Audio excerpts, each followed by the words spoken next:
On a Monday morning in downtown Chicago, the wind whipped between glass towers, stinging the faces of pedestrians with bone-deep cold. Inside the lakefront Regency Hotel, the atmosphere was no less chaotic. Guests dragged rolling suitcases across the lobby. Receptionists juggled non-stop phone calls, and Madison Clark, a young waitress, hurried between tables, balancing a tray of steaming cappuccinos. She was used to this noise. Working at a luxury hotel in the heart of the city wasn't her dream job, but it was the best way she could support her younger brother still in high school. At 23, Madison had set aside her dream of college, traded away her youth, and learned to survive in the world of the wealthy, with a polite smile and a quiet presence. That morning, as she crossed the lobby to deliver drinks to the lounge, her eyes suddenly caught sight of a tall figure near the glass doors.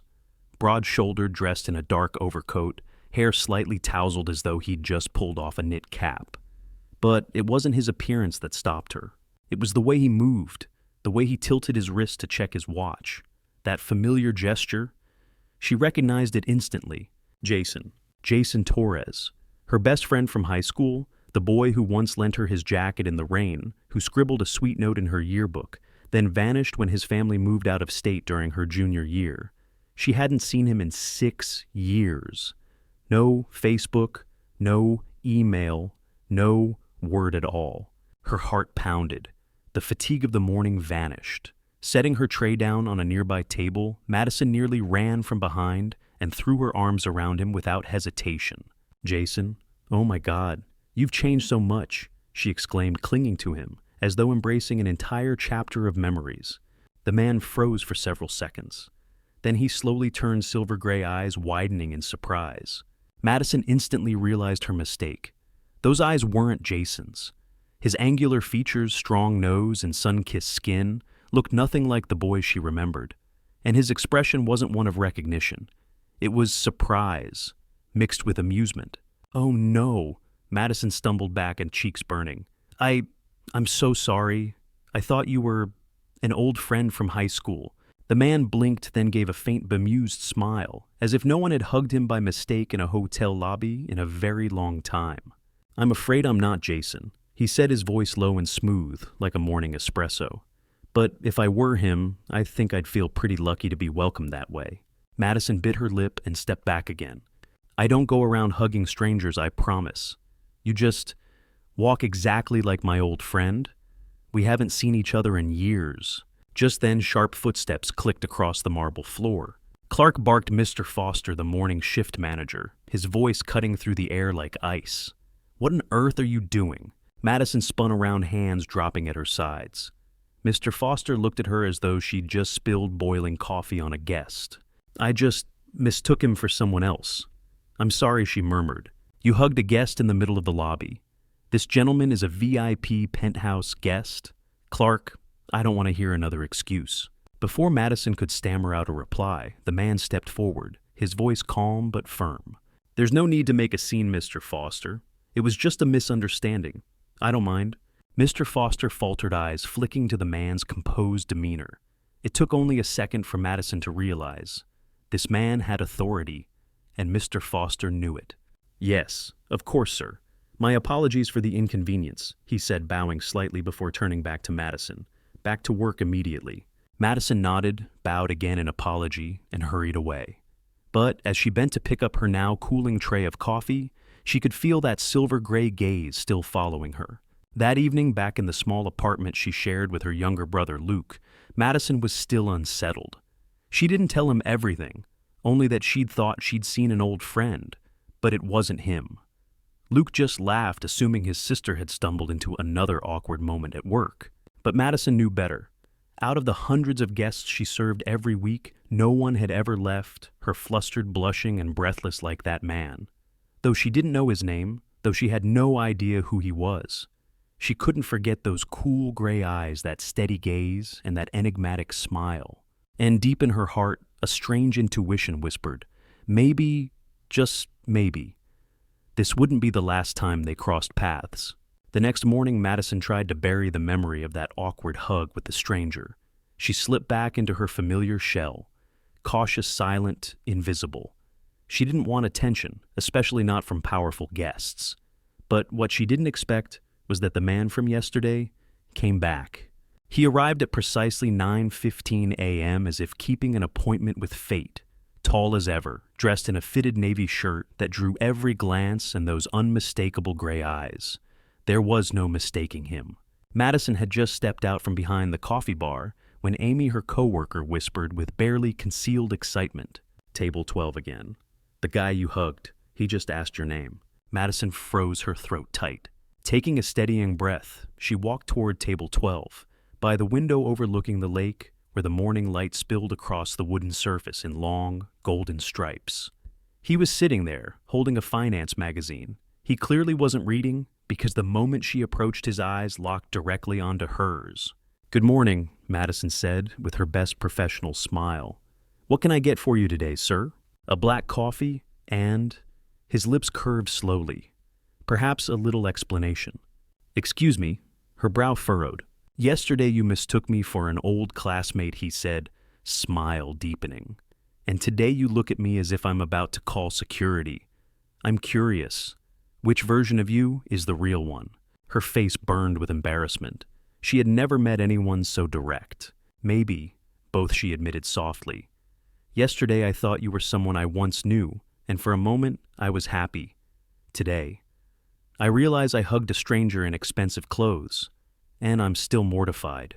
"I don't think you should be," he replied, leaning forward, his eyes never leaving hers.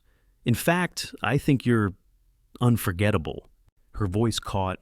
Without another word, she quickly wrote down his order and hurried away, her heart in turmoil.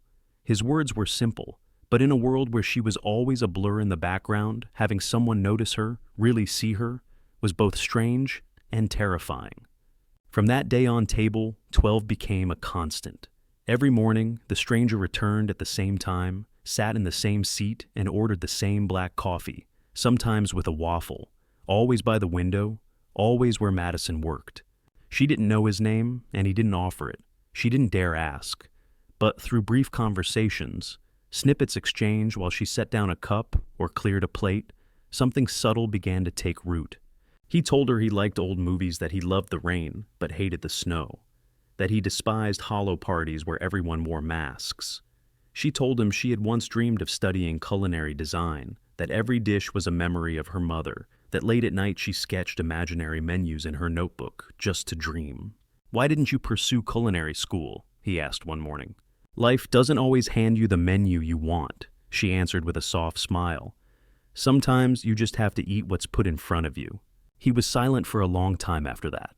One Saturday morning, while Madison was clearing tables, she found a folded note slipped beneath his coffee cup. Not a phone number, not an invitation, just a single line of handwriting. "Don't let yourself become the background of your own painting." She carried that sentence in her pocket all shift long. And though she never admitted it out loud, Madison began to look forward to him. She checked the clock at 9, sharp glanced toward table 12 every time she passed. The day he was late, she felt an odd emptiness in her chest. Until 10 minutes later, when he finally appeared smiling. "Traffic," he explained lightly. "The worst part wasn't being stuck. It was missing the first smile of your day." Gradually, she stopped calling him sir. He stopped asking about coffee. For him, that seat by the window had become home. For her, his eyes had become her refuge. It was a misty Friday morning. A thin veil of fog still clung to the glass windows of the hotel lounge as Daniel sat quietly at table 12, just as he always did. But today his gaze didn't rest on the black coffee in front of him, nor on the lake beyond the glass. He watched Madison, not just her uniform or the way her hair was pinned back. He studied the way her shoulders hunched slightly when she walked, the way her steps seemed too careful, as if afraid to leave a mark on the ground. He watched long enough that when she passed by, his words came out soft, almost like poetry. "Why do you walk as though you're afraid of leaving footprints on the earth?" Madison froze. The question wasn't casual. It wasn't small talk. It wasn't something a guest said to a server. It was a mirror, reflecting the truth she had always tried to hide. He continued, his voice even yet laced with quiet sorrow. "You bow your head when you pass others. Your voice is so small I sometimes have to lean closer just to hear you. And you avoid eye contact, as if you're apologizing simply for existing." Her throat tightened. The words struck deep, hitting the most hidden corners of her heart. places no one had ever touched before. No one had ever accused her of being too quiet. No one had ever cared enough to notice. After a long silence, her reply slipped out no louder than the breath of wind through the window. Because I grew up in a world where if you spoke too loudly, people called you rude. If you stood too tall, they told you to be humble. I learned to make myself smaller, just to survive. Daniel said nothing for a while. Then slowly he reached inside his coat and pulled out a small rectangle, a business card. He laid it gently on the table, as if it were an answer without words. Embossed in silver letters, Daniel Remington. Remington Holdings, Chief Executive Officer. Madison's eyes trembled as she stared at it. The name was too real, too heavy, too impossible to touch. When she looked back up, Daniel's gaze was steady, warm, unwavering. "I don't know what the world did to make you shrink like that," he said softly, "but I do know this. You deserve to walk with your back straight, to let the world know you are here, and no one has the right to make you feel sorry for existing." Madison's heart pounded not because of the title on the card, but because of his words, because of his eyes. For days she had shared her most personal pieces with him, about her parents, about her mother's roast chicken, about her dream of opening a little diner, about her constant fear of making mistakes. She had spoken to him without knowing who he was. And now she knew one of the most powerful men in the city had been sitting across from her all this time, listening, watching, never once using his power to make her feel small. He hadn't made her struggle to be seen. He had simply seen her, completely. The first spring rain fell softly on the hotel's glass roof, casting Chicago in a muted, melancholic haze. Madison continued her shifts at the cafe as usual, but since discovering Daniel Remington's true identity, her heartbeat no longer behaved normally whenever she approached table 12. Daniel still came. At the same hour, still ordered, his black coffee still looked at her with that gentle, sincere concern. But now there was a truth between them she couldn't ignore. He was a CEO, and she was just a waitress in a faded apron, with dreams she had long put away. Then one Wednesday morning, as she wiped down a table, Daniel's words stopped her cold. "I have a business dinner this Friday. Not a large one, just a few important guests. I want you to cook the meal." Madison stared at him, stunned. "Me, but I'm not a professional chef.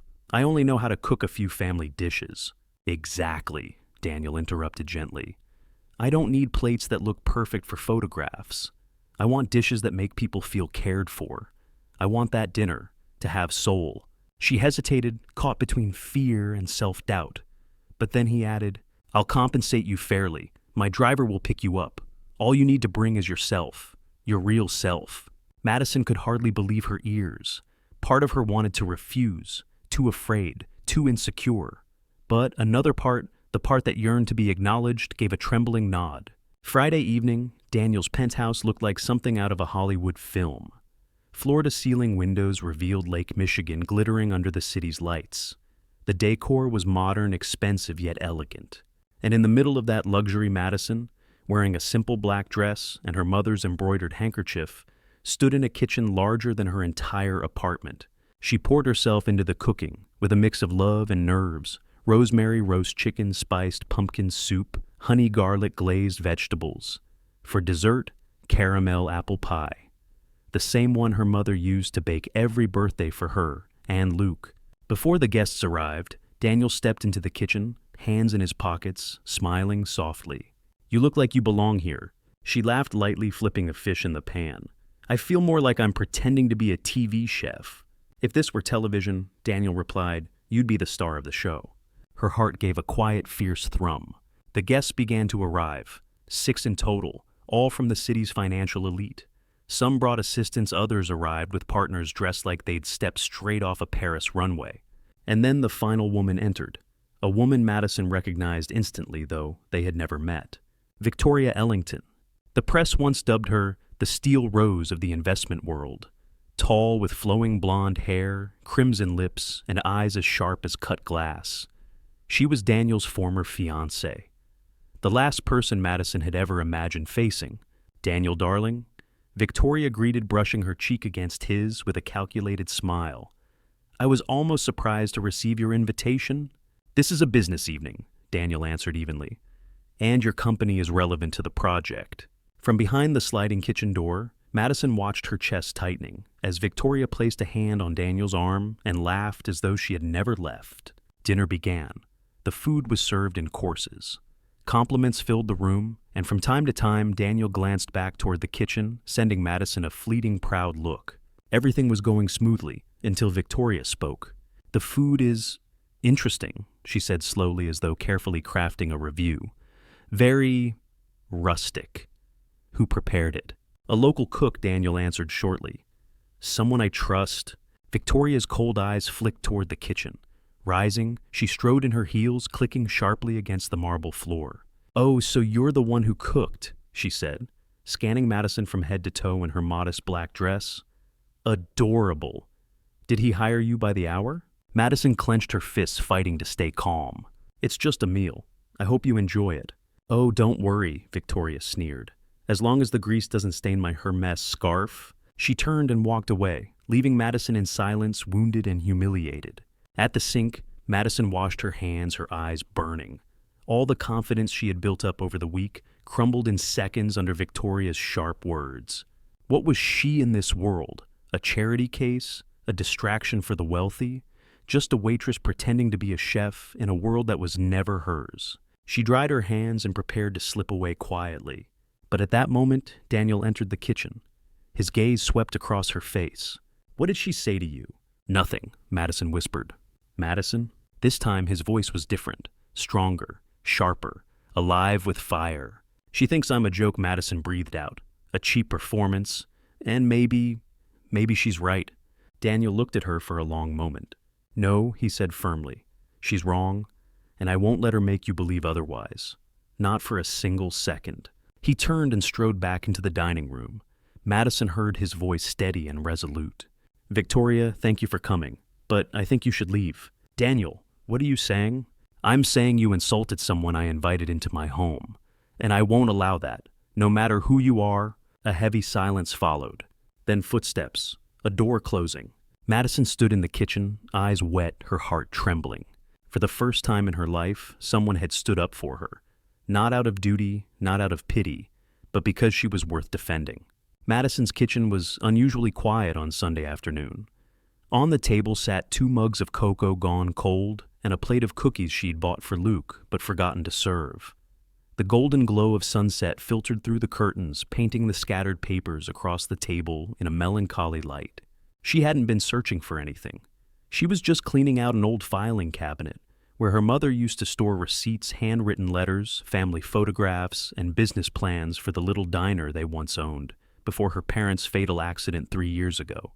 And then she saw it, an old yellowed sheet tucked between tax documents. The bold, chilling header read, "Notice of Foreclosure." Her heart tightened. Clark Family Diner, 247 North Oak Street, Chicago. She sank into a chair, hands trembling as she read. Her parents had taken out a loan to save the diner during the financial crisis 4 years earlier, but they couldn't make the payments. The bank sold the debt to a third party, and the name of the company printed at the bottom, Remington Holdings. Madison's throat went dry. Her eyes clung to the words as if they might change under her stare. No, it couldn't be. Not that Remington, not Daniel. "Luke," she called hoarsely. Her younger brother shuffled out of his room, still in his high school hoodie, concern in his eyes. "What is it? Do you know who took the diner from us?" Luke shook his head, but when she showed him the paper, his expression shifted. "Oh, I remember Mom mentioning something once. The bank sold the loan to some big investment firm. I was too young then to understand." Madison nodded slowly, the puzzle pieces falling into place. Her father's weariness, her mother's anxious eyes whenever money came up, that late-night drive to Wisconsin where they'd hoped to lease a new place and start over, and the accident that ended it all. Daniel Remington. How many mornings had she sat across from him, telling him about her dream of reviving the diner, about her parents, about her loss. She had poured out the fragments of her broken life, while he never once mentioned that it was his company that had taken everything from her family. The next morning, Madison didn't go to work. She called in sick. But the truth was, she couldn't step into that hotel lobby, couldn't look at table 12, couldn't face Daniel. Not until she heard him explain. Instead, she stood in the gleaming lobby of Remington Tower, the company's headquarters, Wrapped in her mother's old knit scarf and a worn winter coat, she looked out of place among people in $1,000 suits. But she held her ground. "I need to see Daniel Remington," she told the receptionist. "Do you have an appointment, miss? Just tell him Madison Clark is here. He'll understand." 10 minutes later, a young assistant appeared and escorted her across a marble hallway into an elevator up to the 43rd floor. Daniel's office was another world. Quiet smelling of leather and walnut, with windows stretching across the Chicago skyline. Daniel rose the moment he saw her. His face lit up for just 1 second. "Madison, what a surprise. I was just thinking of you." She pulled the paper from her pocket and dropped it onto his desk. The sound of the brittle sheet hitting wood was sharp like a slap. Daniel glanced down. His expression changed. His brow furrowed, lips pressed tight. "Did you know about this?" Madison asked, her voice shaking but firm. Silence. "Your company, Remington Holdings, bought the debt, foreclosed the diner, drove my parents into despair." Daniel froze. When he finally spoke, his voice was faint. "I didn't know you're the CEO. I don't review every file. Decisions like this go through legal and finance teams. I swear to you, I had no idea. But now you do." Madison said, tears brimming. "So tell me, everything between us, was any of it real?" Daniel circled the desk, moving closer. His voice cracked.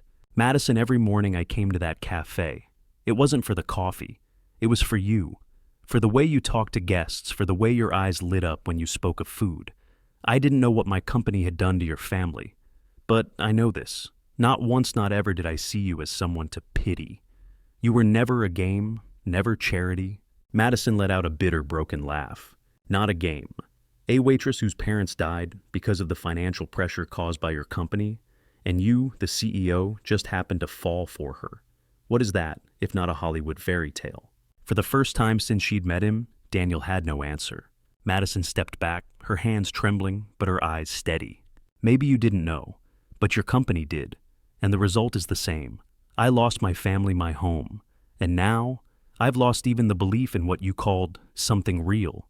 Whatever we had, it was cracked long before it began." She turned toward the door, each step like glass splintering underfoot. "Madison," Daniel's voice broke behind her, "don't let my company's past destroy our future." But she didn't turn back. Because sometimes walking away is the only way to keep what's left of yourself intact. 3 days had passed since Madison walked out of Daniel's office. 3 days of silence, no calls, no emails, no messages. She hadn't gone back to the hotel, hadn't stepped beyond the grocery store or the pharmacy. Instead, she hid in her tiny apartment like a seashell closed tight, trying to fill the void in her heart with chores that could never patch it. But some emptiness couldn't be filled with laundry or cooking. Her 17-year-old brother Luke was the only reason Madison held herself together.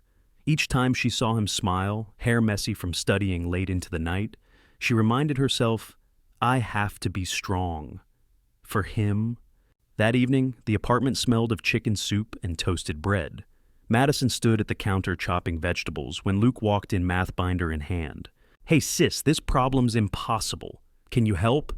He broke off mid-sentence, his face drained of color. "Luke." He gripped the counter, swaying. "I feel dizzy." Before Madison could react, he collapsed to the floor, like a lamp flicked off in an instant. "Luke," she screamed, dropping the knife and rushing to his side. The rest blurred into fragments: the shrill wail of an ambulance siren, the rattle of stretcher wheels down the hospital corridor, the cold, mechanical beeping of monitors keeping rhythm with her own racing heart. Madison sat in the ER waiting room, clutching the hem of her coat, eyes hollow. In less than a week, her world had crumbled again. Who could she pray to? If she lost Luke, she would have nothing left. A young doctor finally emerged, chart in hand, his expression gentle but serious. "Madison Clark." She shot to her feet. "Your brother is in the early stages of kidney failure. We were fortunate to catch it now, but his condition is still serious. He'll need immediate treatment, close monitoring, and possibly regular dialysis. Without it, the disease will progress quickly." The floor seemed to fall away beneath her. "We'll do everything we can," the doctor continued, "but the costs are significant. We can't wait on insurance approval if you want us to begin today." Madison couldn't even summon the strength to say, "I'll try." She just bowed her head, fists clenching until her knuckles went white. That night she sat by Luke's hospital bed.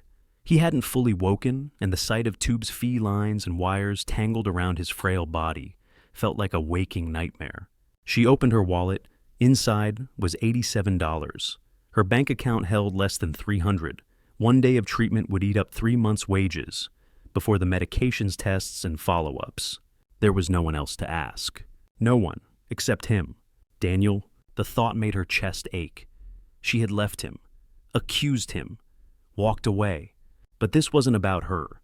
This was about Luke, the boy who had lost their parents too soon, who only had her left to hold on to in a world gone cold. Her hands trembled as she lifted her phone. The screen glowed in the dark like a last lifeline. She didn't text. She couldn't wait. She dialed. Each ringing tone felt like her soul unraveling thread by thread. At last a click. "Madison?" His voice came across the line, deep startled, choked with something unspoken. She couldn't answer right away. She could only breathe, swallowing back tears. I need help." There was silence. He didn't ask why. He didn't ask what happened. Only, "I'm coming." 40 minutes later, the ER doors burst open. Daniel strode in, still in his suit, as if straight from a meeting, but his shirt was rumpled, his hair disheveled, his face carved with raw fear. "How is he?" he demanded. Madison lowered her head. "They said he can be treated, but it has to start right away. And I can't afford it." Daniel closed the distance between them, gently placing a hand on her shoulder. "You don't need to worry anymore. From this moment on, I'll take care of everything." "Daniel," she whispered, eyes swollen red, "I can't accept this as a gift. I'll pay you back, even if it takes my whole life." He held her gaze for a long moment. "Madison, you owe me nothing. This isn't obligation.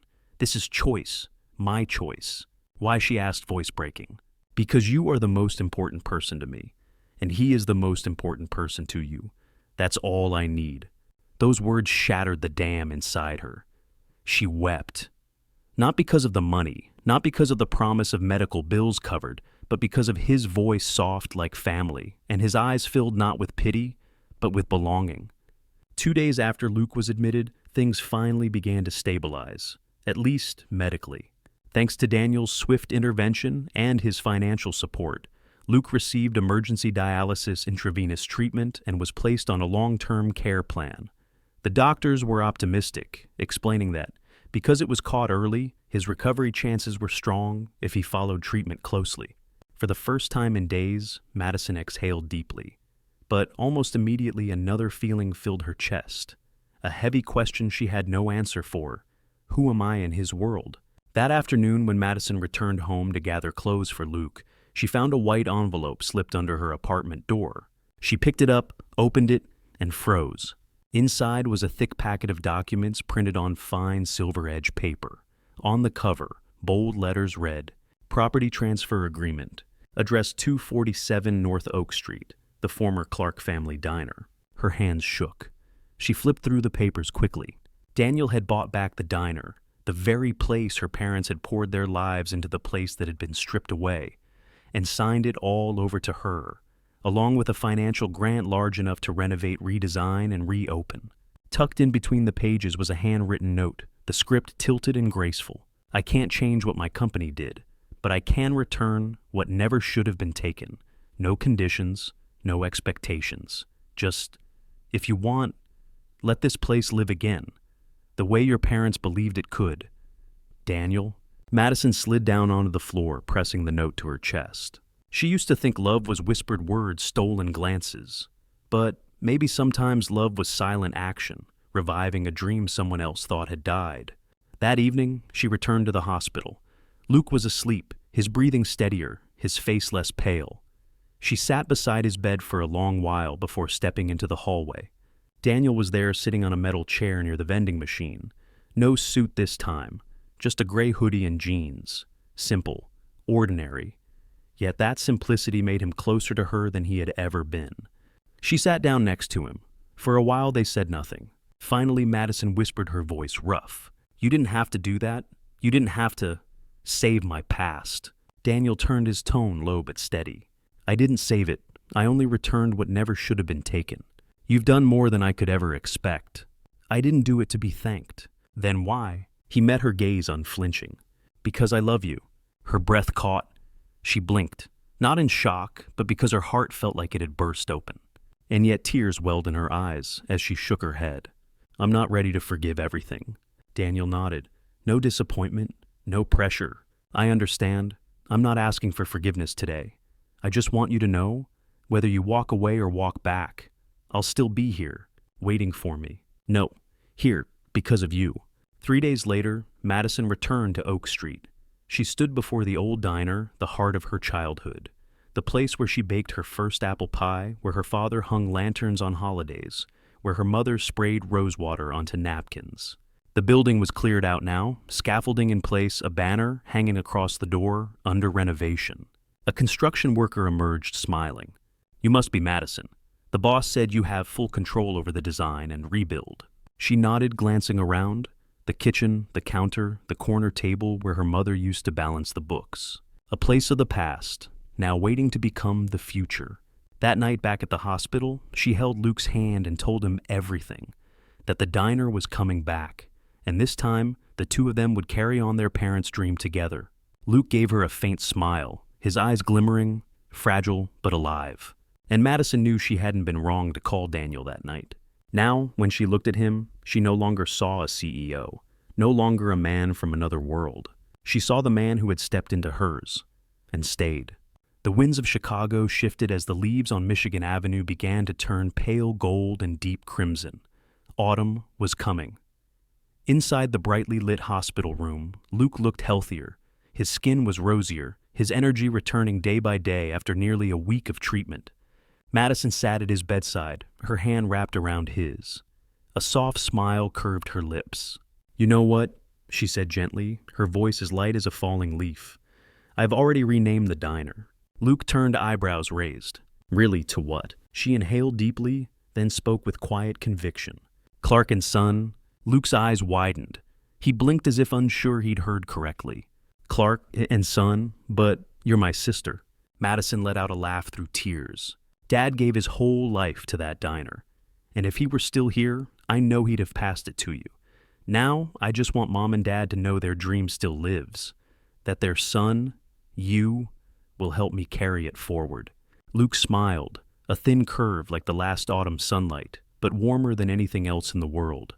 Madison leaned down and pressed a kiss to his forehead. In that moment, she realized family doesn't end when people leave. Family only ends when we stop holding on to love. That afternoon, after Luke was moved to a regular recovery room, Madison went somewhere she hadn't thought she'd return to, Remington Holdings. Not because Daniel had done so much, not because she felt indebted, but because during those sleepless nights at Luke's bedside, surrounded by the steady beep of hospital monitors, she had realized something.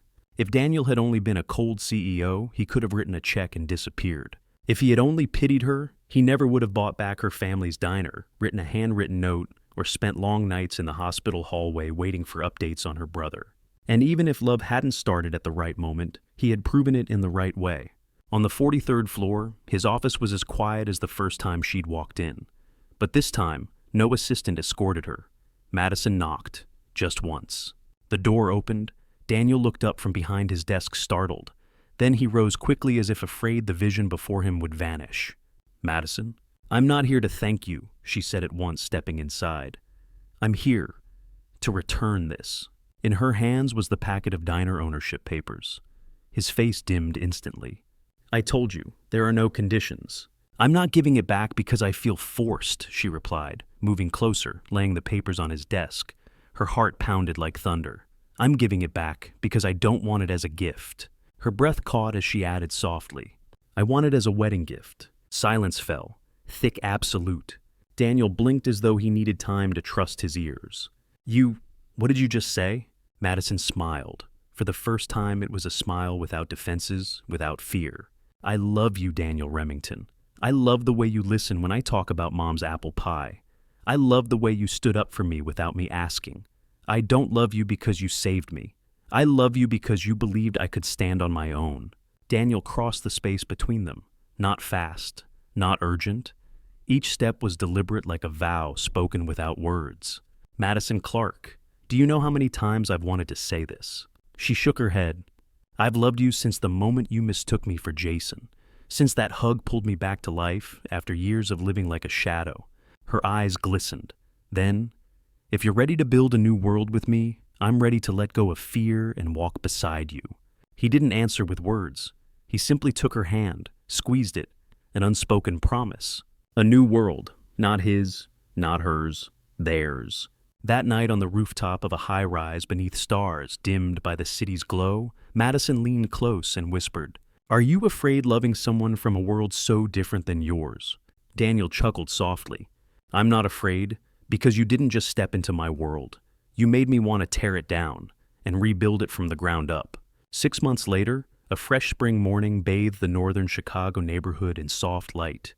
Sunshine streamed through the windows of a newly reopened diner, the sign above the door reading simply Clark and Son, a name carrying a lifetime of memory and love.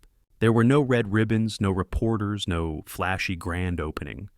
Just the scent of warm pastries drifting through the air, the laughter of children outside the glass, and a handwritten chalkboard menu hanging on a brick wall. Behind the counter, Madison worked with her hair tied neatly up, flipping golden pancakes on a cast-iron skillet. Her new uniform, an apron embroidered with the diner's name, made her look both professional and grounded, truly the owner she had become. Her eyes sparkled each time a customer walked in, not because they were there to eat, but because they had come to feel something warmer than food itself. The diner had become like an open embrace, a place where people could sit, share a meal, tell their stories, and know they wouldn't be judged. A piece of the past, stitched back together by the very hands that had once lost it. Luke, now recovered and back in school, worked weekends at the diner, awkward as a waiter, but always bringing laughter. He brewed coffee, wiped down tables, helped an elderly lady fold her napkin. And every time a customer asked, "Who's the son in Clark and Son?" he would grin, point to himself, and say, "That's me." From the kitchen, Madison would catch sight of him and smile. Just months ago, he had collapsed in their apartment. Now, he was here, alive, strong, and part of the dream their parents had left behind. Then the familiar chime above the door rang. Daniel stepped in. He still wore a suit, but his tie was loosened, his sleeves rolled up as if he had left a meeting halfway just to be here. He never needed a reservation. His place was always table 4, the table where Madison's mother once sat to balance the books. Now it bore a small framed plaque that read, "Here was where Mom dreamed of happy mornings." Madison carried out the day's special to his table, smiling without effort. "Good morning, Mr. Remington. What will it be today?" Daniel smiled back, tilting his head. "I'd like to order breakfast with the owner." She laughed, setting down the tray, then slid into the seat across from him, brushing a strand of hair behind her ear. The delicate glint of her engagement ring caught the sunlight through the window. Not large, not extravagant, but enough to remind her that love didn't need noise to be real. "You know," she whispered, "I still can't believe all of this." Started with a mistaken hug. Daniel reached across the table, threading his fingers through hers. It wasn't the wrong person, just the wrong moment. Everything right came after. In the days ahead, they would argue over paint colors. For the diner, Madison would struggle to perfect her mother's apple pie recipe, and Daniel would insist the ceiling lights were crooked. But one thing was certain. Their love, built from lost forgiveness and two worlds that seemed impossible to bridge, had found a way to meet quietly in the right place at the right time. When Madison looked at Daniel now, she didn't see a CEO. She saw the man who had spent nights in a hospital hallway, the man who had stood in a dining room and defended her, the man who had given back her family's legacy without asking for anything in return. And when Daniel entered the little diner, scented with pancakes and lavender, he no longer saw a waitress blending into the background. He saw the woman who had taught him that true love needed no business card, no power, only the courage to stay. Love doesn't always begin with perfect sunsets or flawless confessions. Sometimes it arrives in the middle of a hectic morning, in an embrace meant for someone else, in a blushing apology that feels like fire on your cheeks. But the miracle is this: if two hearts are honest and brave enough to remain, that mistake can lead to the most beautiful truth of all. Madison and Daniel's story was no fairy tale. They didn't fit together like puzzle pieces. They collided, they hurt, they faced brutal truths and gaps that felt impossible to cross. But that's what made them real. When love survives misunderstanding, loss, and broken pasts, it becomes more than a feeling. It becomes choice. commitment, listening, not just with ears, but with the heart. And Madison chose to stay. Daniel chose to stay. In a world full of false promises, that choice was the rarest gift.